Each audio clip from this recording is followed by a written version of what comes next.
Coluna Direito Eleitoral e Político, com Geórgia Nunes. Boa noite, queridos ouvintes da Sintonia Jurídica da Rádio Universitária.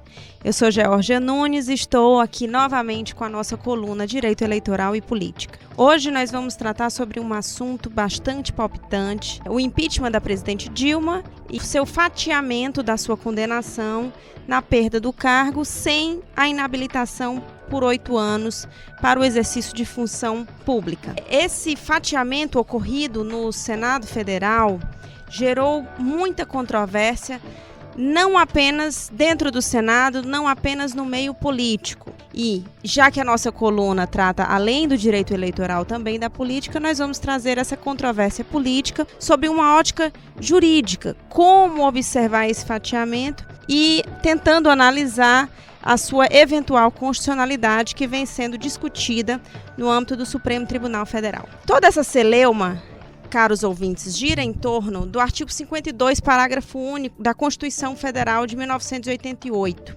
Lá é onde está delineada a questão, objeto dessa discussão.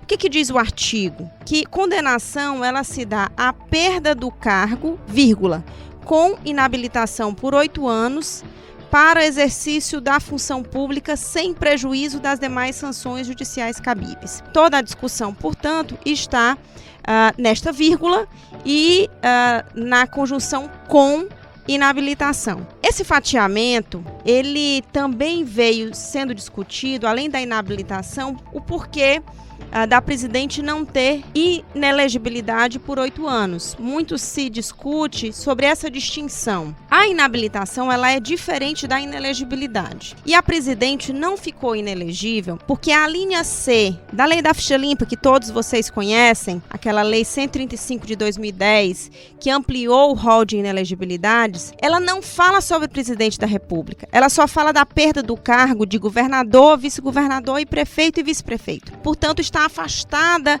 qualquer discussão acerca da inelegibilidade em razão da Lei da Ficha Limpa.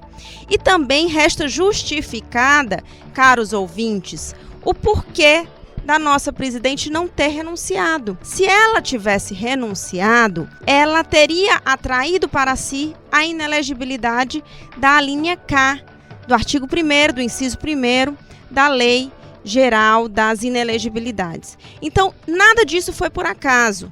Tudo isso foi bastante articulado, com muito tempo de antecedência. Disse, inclusive, que 2 semanas antes essa manobra foi discutida com o presidente do Supremo Tribunal Federal, com o presidente do Senado Federal, com o vice-presidente do Senado Federal e diversos membros petistas. De fato, o Brasil não é um país para amadores, nós temos uma grande discussão. E quando houve o fatiamento, também se discutiu, então vai acontecer o mesmo em relação a Eduardo Cunha, que foi também cassado na semana passada. Contudo, o caso é completamente distinto. A perda dos direitos políticos do ex-deputado federal Eduardo Cunha, a sua cassação, ela advém de um outro dispositivo constitucional, que é o artigo 55, que fala: perderá o mandato o deputado ou senador cujo procedimento for declarado incompatível com o decoro parlamentar. Então, a Câmara entendeu que o seu procedimento foi incompatível com o decoro parlamentar e não decidiu por fatiar, por distinguir. Com isso, ele fica inelegível porque atrai para si a inelegibilidade da linha B. Mas e agora? Para por aí a discussão, está definido em relação ao impeachment da presidente Dilma, ela pode ser candidata à reeleição, ela não pode, ela pode ser candidata novamente ou não pode? Bom, ela pode sim ser candidata novamente. Ela não pode ser candidata a presidente, porque ela já exerceu 2 mandatos eletivos, mas ela está plenamente elegível para as eleições de 2018, para o cargo que desejar disputar. Também há discussão sobre a inconstitucionalidade desse fatiamento. Os partidos PSDB, PMDB, DEM, PPS e Solidariedade entraram com mandato de segurança, sustentando justamente essa interpretação que nós falamos. Esse com é consequência da pena de cassação, da pena de perda do mandato. Portanto, precisa ser afastada automaticamente. O que eles pedem é que não haja anulação da votação. A tese levantada é que se trata de uma pena acessória e que é consequência obrigatória dessa cassação.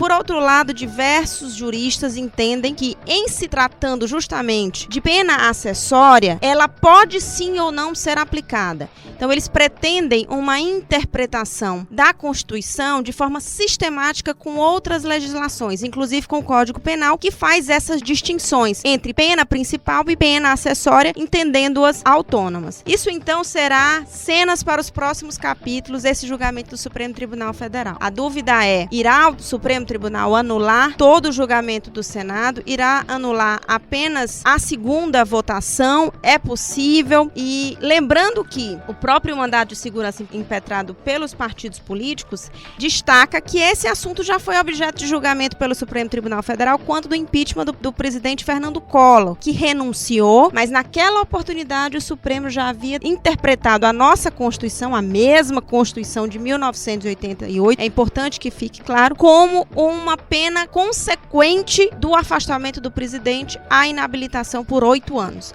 Vamos aguardar o que dirá o Supremo Tribunal Federal e novamente nós poderemos então conversar sobre o assunto. Muito obrigada pela audiência e até a próxima. Boa noite. Sintonia Jurídica.